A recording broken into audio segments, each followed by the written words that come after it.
श्री शिवाय नमस्तुभ्यं महाराज। आप सभी लोग जानते हैं कि शारदीय नवरात्रि में इस बार बहुत बड़ा महासंयोग बन रहा है और इस बार यह नवरात्रि पूरे 10 दिनों की है। तो इस बार शारदीय नवरात्रि की अष्टमी और नवमी तिथि कब रहेगी, हमको अपने व्रत का पारण कब करना है, कन्या पूजन कब करना है और कन्या पूजन कैसे करना है, सारी अद्भुत जानकारी आपको इस वीडियो में मिलेगी। देखिए महाराज, जैसे तो नवरात्रि के पूरे 9 या 10 दिन बहुत अलग होते हैं और अपने में विशेष होते हैं, पर नवरात्रि में जो अष्टमी और नवमी तिथि होती है उसका बहुत ही बड़ा विशेष महत्व माना जाता है, क्योंकि दुर्गा अष्टमी के दिन कई लोगों के घर में अष्टमी की पूजा होती है और कुछ लोगों के घर में दुर्गा नवमी के दिन नवमी की पूजा होती है।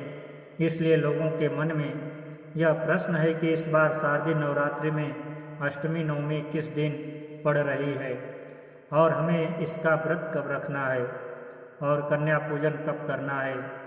देखिए महाराज, इस बार नवरात्रि में दुर्गा अष्टमी की तिथि 29 सितंबर को शाम 4:31 से शुरू होगी और तिथि का समापन 30 सितंबर को शाम 6:06 पर होगा।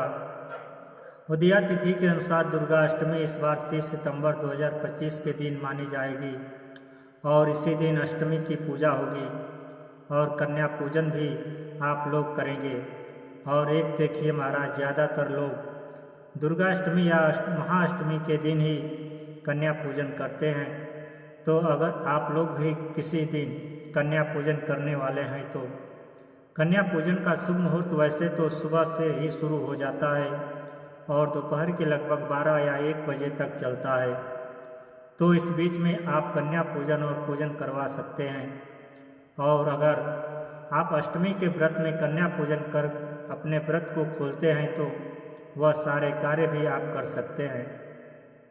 तो महाराज, जब हम बात करते हैं नवमी तिथि कब है और इसका व्रत कब रखा जाएगा और इस दिन कन्या पूजन कब करना है, तो देखिए महाराज, नवरात्रि में नवमी तिथि की शुरुआत 30 सितंबर को शाम 6:07 से होगी और इसका समापन अगले दिन 1 अक्टूबर की रात 7:01 पर होगा।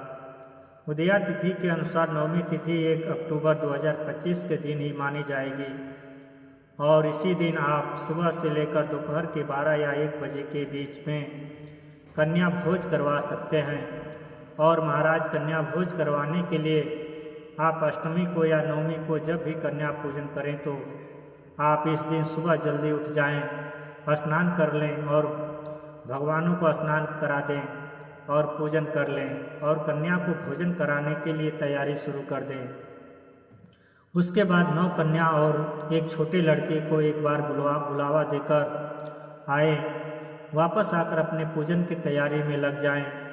और कन्याओं को तोहफे में देने के लिए भी आप कोई भी वस्तु बाजार से ज़रूर लेकर आएं जो कन्याओं को पसंद आए। जैसे ही आपकी तैयारी हो जाए, अब ऐसा भाव बनाएं कि आपके घर में माता रानी के 9 रूप आने वाले हैं और आप सभी कन्याओं को उनके घर जाकर अपने साथ में लेकर आएं।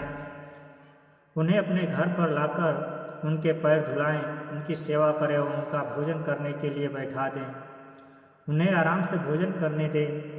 भोजन करने के बाद उन्हें स्वयं कुछ समय खेलने दें और आखिर में जब वह थक जाए उसके बाद आप उन सभी की पूजन करें। उनके पैरों में मुहर लगाएं, उनको तिलक करें, उनको कुछ पैसे दें और जो भी तोहफा आप लेकर आए हैं वह सभी कन्याओं को दे दें। साथ ही में जो छोटा लड़का आप लेकर आए हैं उसकी भी आपको पूजन करना है और अब आप सभी कन्याओं का पैर छूकर आशीर्वाद लें और अपने घर के सभी सदस्यों से भी बोलें कि वह भी सभी कन्याओं से आशीर्वाद लें और छोटे लड़के के भी आप पैर छुएं। महाराज, जब आप सभी कन्याओं को उसके घर तक छोड़कर आए और आपका कन्या पूजन यहाँ पर पूरा हो जाता है। वैसे कन्या पूजन सुबह के समय ही कर लेना चाहिए, पर लेट हो जाए तो दोपहर को 12 बजे से पहले कर लें तो अच्छा है। और महाराज, इस बार विजय लक्ष्मी और महाराज इस बार विजयदशमी 2 अक्टूबर 2025 के दिन रहेगी, जिस दिन सभी लोग अपने व्रत का पारण करते हैं, यानी अपने नवरात्रि के 9 दिन के व्रत को खोलते हैं। बाकी कुछ लोग अष्टमी के दिन भी व्रत को खोलते हैं और नवमी के दिन भी खोलते हैं। आपके यहाँ जैसी परंपरा होनी है वह वैसा आप पालन करें। तो महाराज आपको हमारी यह जानकारी कैसी लगी, और आपने क्या अभी तक हमारे चैनल को सब्सक्राइब नहीं किया तो हमारे चैनल भक्ति गाथा को सब्सक्राइब ज़रूर कर लें, और वीडियो अच्छी लगी तो एक लाइक करें और शेयर करें ज़रूर करें। धन्यवाद। जय श्री कृष्णा, राधे राधे, जय माता दी।